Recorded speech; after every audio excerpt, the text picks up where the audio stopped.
This is the new Jaguar F-Pace S, which is a new SUV from Jaguar. And not just any SUV, but very average SUV. This car isn't horrible by any means, but it's also not great. In fact, I happen to think that the F-Pace is the absolute average of every other midsize luxury SUV currently on the market. And today, I'm going to explain why. Now, I borrowed the F-Pace here in Nashville using Turo, which is this service that lets you rent other people's weird and interesting cars, like the F-Pace, instead of a normal, boring rental car you'd usually find at the airport. You can sign up for Turo if you click the link in the description below. And I chose the F-Pace because I really wanted to sample a Jaguar SUV, and now that I've sampled it, I can confidently say that it's a nice car. Really, it's fine. Very fine. Before I get into this, let me explain what I mean when I call this thing average. Right now, the compactish, mid-size-ish luxury SUV segment is really hot. Every luxury brand has at least one model in this segment. Some have two or even three because there are just so many buyers choosing between these cars right now. And Jaguar showed up with the F-Pace, which is a really good compromise between all of the other options. For example, it isn't as sporty as the Porsche Cayenne, but it's a lot sportier than the Acura MDX. It's about average. It's got more interior room than the BMW X6, but not as much as the Volvo XC90. It's about average. It's cheaper than a Mercedes GLE, but not as cheap as a Lexus RX. It's about average. It's got better tech than a Lexus GX, but it's not as advanced as an Audi Q7. It's about average.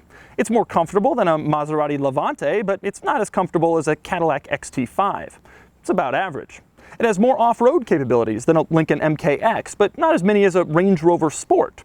It's about average. Even when it comes to styling, the F-Pace looks like one of those generic luxury SUVs that a luxury condo developer would use in an ad to try to sell condo units because they can't use a real design or else they might get sued. It's like Jaguar took the lines of the BMW X5, the Porsche Cayenne, and the Range Rover Sport and averaged them all together to create this. And then they said, "Nah, that'll do." And indeed, this'll do. Today, I'm going to show you the quirks and features of the F-Pace, some of which are good and some of which are bad.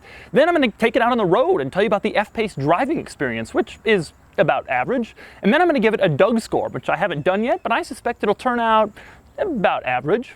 Now, for more of my thoughts on the F-Pace, click the link below to go to autotrader.com/oversteer, where I've written a column about my F-Pace experience, and I've created a list of the most unusual Jaguar models currently listed for sale on AutoTrader, none of which are about average. Now, I'll start on the outside. There aren't too many exterior quirks in the F-Pace, but here's one. That would be the spot where they put the radar cruise control sensor. Now, a lot of luxury cars with radar cruise control, they integrate it into the front emblem, so you don't really see that it's there, but Jaguar didn't do that. The front emblem is here. It's a Jaguar, apparently, although to me it looks like the devil. And anyway, around him you can see this glass area. That's where they've put the radar cruise control sensor. Now, the interesting thing is, for most of the grille, you can just stick your hand inside because the grille is open to allow air to flow in, as you might expect. And while Jaguar has designed the radar cruise control thing to look like it is just a continuation of the grille, it isn't. If you look closely, you'll see that it's completely solid behind the glass piece so that the radar cruise control sensor can be there. So you can stick your hand here and here, but even if the glass weren't there, it's a solid piece back here. Another thing you'll notice if you just spend 3 minutes with this car is the sheer number of Jaguar logos and the word Jaguar spelled out all over the interior and exterior of this car. Now, obviously it says Jaguar on the front with the cat like every other car, and it says Jaguar in back, and also it shows the cat on the tailgate, and that's no surprise, but the sheer number of other Jaguar logos inside and outside this car is crazy, including some in places you wouldn't find them in any other car. The reason I bring this up is because I suspect one of Jaguar's biggest selling points about this vehicle isn't that it's better than its rivals or faster or more powerful or more exciting, but just that it's a Jaguar, and they really don't want you to forget that. Now, moving on to the interior, and specifically the back seat, which is of average roominess, I want to talk about this piece right here. This is interesting. Now, every other car I've ever been in has just left the door jamb body color, just a sort of an unfinished piece that looks ugly with this big latch here. But in this car, they put this big piece of plastic here, and it's interesting. I kind of like that. It cleans up the look of this area, although I do wonder and worry about wear long term. Another item to point out, these things on the doors, yeah, they're not factory. If you get an F-Pace, you don't have to have these on there and look like an idiot. Instead, the guy who's running this car out on Turo stuck those on there so that in case he rents out to some idiot like me, I won't accidentally do something stupid with it. Now, moving on to the front seats, one of the first things you'll notice when you climb inside is that the starter button pulses. And it doesn't just turn on and off, it pulses like a heartbeat, because it controls the heartbeat of the car, I guess? I don't know. That's a kind of stupid thing some Jaguar PR person would write in a press release. Anyway, speaking of questionable lighting, take a look at this. This is the door panel at night, lit up in this teal glow so that it looks like a 1990s Ford product. I don't think you can change this. I certainly haven't figured out a way how. I think that if you buy an F-Pace, you're just stuck with your doors lighting up teal at night for no explainable reason. But there are some other things that I like and dislike about the interior. In fact, one could say that it all kind of averages out.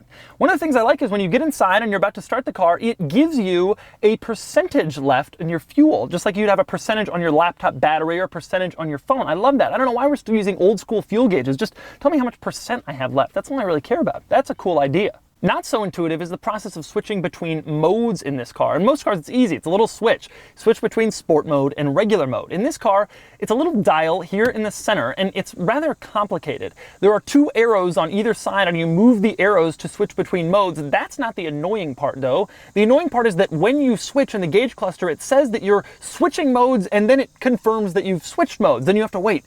Press it again, and you wait. It's switching, then it's confirmed. I don't know why it takes so long to switch between modes. It's like the car's getting ready to do something, when in reality we know that it probably just tightens up the suspension this much, and then it tells you that you're in sport mode. But I will admit, something I do like, when you switch to dynamic mode, the gauge cluster turns red to let you know that you're a little bit sportier than a regular car. That's pretty common in sports cars, but it's not very common in SUVs, and it's kind of cool. One cool Easter egg for F-Pace owners, if you hold down both the left and right mirror adjustment buttons at the same time, it folds in your mirrors automatically. Bet you didn't know that.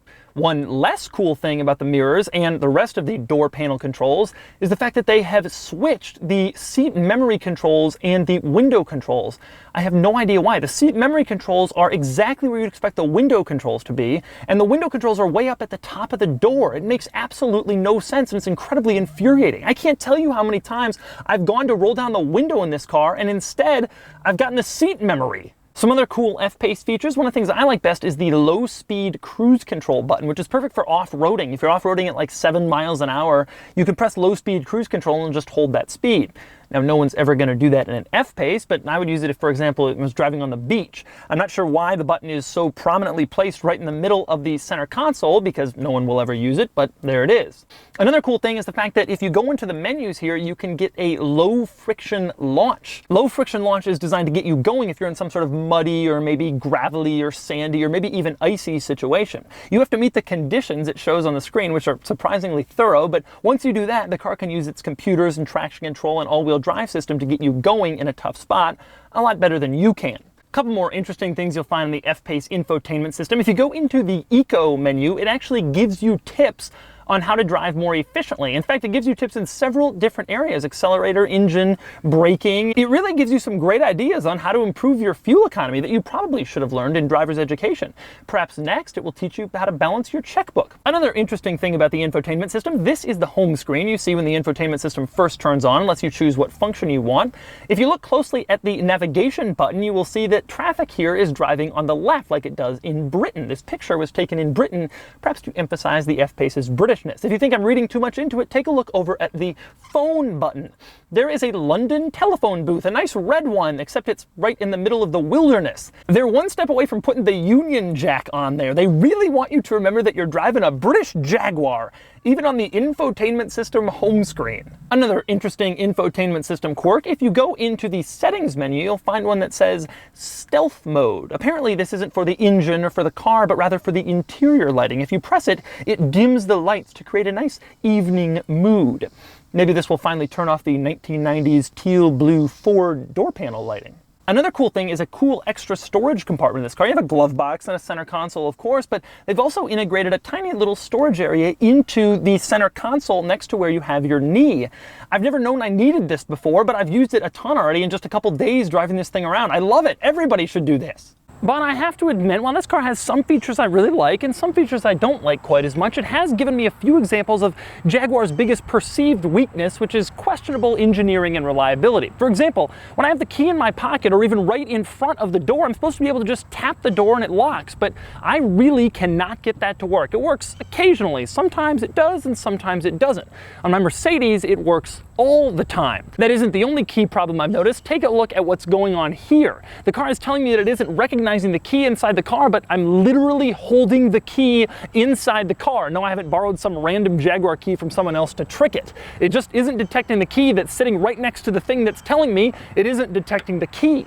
But maybe this car's most questionable piece of engineering is the placement of the start-stop button. There are two circles in the center control stack, the start-stop button and the radio on-off button and volume control. The start-stop button is the one that's closest to you. So when you're driving along, just cruising down the road and you're thinking, hey, maybe I want to listen to some Jimmy Eat World. So you go turn on the radio and suddenly you've accidentally turned off the car. It is not a very good placement, and I can't believe they actually put it here. The other crazy thing is the two buttons are right about the same size and they're placed in almost exactly the same orientation, just one's on the left and one's on the right. So that's something you have to be careful of if you're driving the F-Pace. Now, all of this questionable engineering doesn't bode well for one of the F-Pace's cool party tricks, and that is the fact that when you turn on the ignition, the transmission selector rises from the center console so that you can turn it and shift into gear. But if it can't even detect the key inside the car, how many more years is it going to be until it breaks, it no longer rises from the center console, and you can no longer shift it into gear? And so those are the F-Pace's quirks and features. Now it's time to get it out on the road. All right, driving the F-Pace. Unfortunately, the driving portion of the F-Pace video had microphone issues, courtesy of these $700 Sony microphones, which I purchased to replace some older ones. These never worked right. They're total crap. People often ask me what gear I use for my videos, and the answer for the microphones is not these. I already returned them for a full refund. But the basic takeaways of the driving portion, however, were these. Number one, the F-Pace is pretty quiet, a surprisingly relaxed cabin for a sporty SUV that does a good job keeping out road noise and wind noise. Unfortunately, the ride comfort was a little rough, especially considering the F-Pace I got seems like a fairly middle-of-the-road model. This is the F-Pace S, which has only a 380 horsepower supercharged V6, and that's the sportiest model in the range, hence the rough ride, but 380 horsepower is nothing compared to the Porsche Cayenne, for example, where you can get one with 550 horsepower. Jaguar says a more powerful F-Pace is coming, but this car's already been out for 2 years, so where is it? I was shocked by how sensitive the forward collision warning system was. It certainly was the most sensitive of any car I've ever driven. The owner of this one may have had the sensitivity turned up, but the sheer fact that you could turn up the sensitivity this high at all is absolutely insane to me, as it constantly beeped when I was approaching nothing. Acceleration is strong, but again, it's about average. Many luxury brands make SUVs with some serious performance and some serious muscle, but this thing accelerated like a pretty quick but not very fast SUV, and it certainly sounds like a V6, not a big V8. Likewise, it's not exactly slow, which is good, though it's worth noting I found the transmission way too hesitant, especially off the line. Handling was strong, composed, and secure, and it was fun to drive, but it was no Range Rover SVR or top-level Cayenne, especially because of the F-Pace's steering. It's a little lighter than you want, definitely leaning more towards Mercedes GLE than Porsche Cayenne. As for pricing, the F-Pace S I drove is about $65,000 to $70,000 with options, making it cheaper than the BMW X5 and the Mercedes GLE with similar equipment and similarly powerful engines. However, the F-Pace is smaller than those. It's bigger on the inside than an X3 or a Mercedes GLC, but it's more expensive than those. The F-Pace lives in sort of an unusual world in between the compact and the midsize crossover, priced closer to a midsize but sized closer to a compact, not squarely in either camp. In the end, I like this car. I think it's pretty good. I don't see any major flaws with it, but I also don't see any major things that it does better than its competitors. I think this is a great car to lease for a few years just to see what the Jaguar SUV is like, and then maybe move on to something else. It's competent, it's reasonably good. It's certainly just not best in class, I don't really think, in particularly anything. I'm happy to have sampled it, and I thought about considering this car when I bought my AMG wagon, and having driven this thing around now for 3 days, I'm glad I got the AMG instead. And so, ladies and gentlemen, that is the Jaguar F-Pace. Now, one quick note before I wrap this up. I don't hate this thing. In fact, if I were you and I was looking for a mid-size luxury SUV, I would put this on my shopping list. No, it's not as big as an MDX, it's not as sporty as a Cayenne, it's not as high-tech as a Q7, and it's not as comfortable as an XC90. But it's pretty well priced, and it's a pretty good compromise between those cars. It just doesn't excel at any one specific thing. If you want a car that's sporty, or one that's especially comfortable, or one that has a lot of interior room, or one that's especially high-tech, you won't buy this car because there are other cars out there that do it better. But this is a good choice if you want some of all that stuff. Anyway, now it's time to give it a Doug score. Starting with the weekend categories and styling, I think the F-Pace's lines average most other luxury SUVs, but virtually everyone I talk to think this is one area where the F-Pace excels, offering nicer styling than rivals. Fine. It gets a 6 out of 10, falling just short of the high mark of 7 set by the gorgeous Volvo XC90. As for the rest of the weekend categories, it's rather predictable. Acceleration is 0 to 60 in 5.3 seconds, giving it a 5 out of 10. Handling is sharp, but not especially responsive. In other words, good, but not great, and it earns a 5 out of 10. Cool factor is certainly higher than a boring car, but nowhere near as strong as a special sports car and exotic, and it earns a 5 out of 10. Finally, importance. This is more significant than a standard mainstream car by virtue of being a desirable luxury model, but it doesn't reach Ferrari or Aston Martin or even Porsche level, giving it a 5 out of 10. That brings the weekend score to 26 out of 50, placing it ahead of the XC90 Excellence, which makes sense as the F-Pace is sportier and more fun. Next up, on to the daily categories, where the F-Pace excels a bit more. Features and equipment are good, but the F-Pace doesn't have everything I'd want, like self-driving tech, and it gets a 7 out of 10. Comfort is good, better than sports cars, but not as good as many of the top luxury cars, and again, it gets a 7 out of 10. Quality is fine, the interior materials are nice, but not necessarily special, and reliability is always a question mark with Jaguar, so it earns a 6 out of 10. Practicality is good, especially for a car in this segment. It's 61.4 cubic feet of cargo space, gives it an 8 out of 10. Finally, value. It's good compared to some models and bad compared to others. It's truly the dead average value in the luxury SUV world, and I suspect it'll depreciate more than some rivals based on prior Jaguars. It gets a 5 out of 10, bringing the total daily score to 33 out of 100, a bit behind some of the top models that have larger interiors or offer better value per dollar. Added up, and the total Doug score is 59 out of 100, which is perfect for the F-Pace because it's literally right in the middle of my Doug score chart. I swear I didn't plan that, but an average score for an average vehicle makes total sense. And if you click below, there's a link so you can see the Doug score chart in better detail. Note that a few models have been updated in some other categories.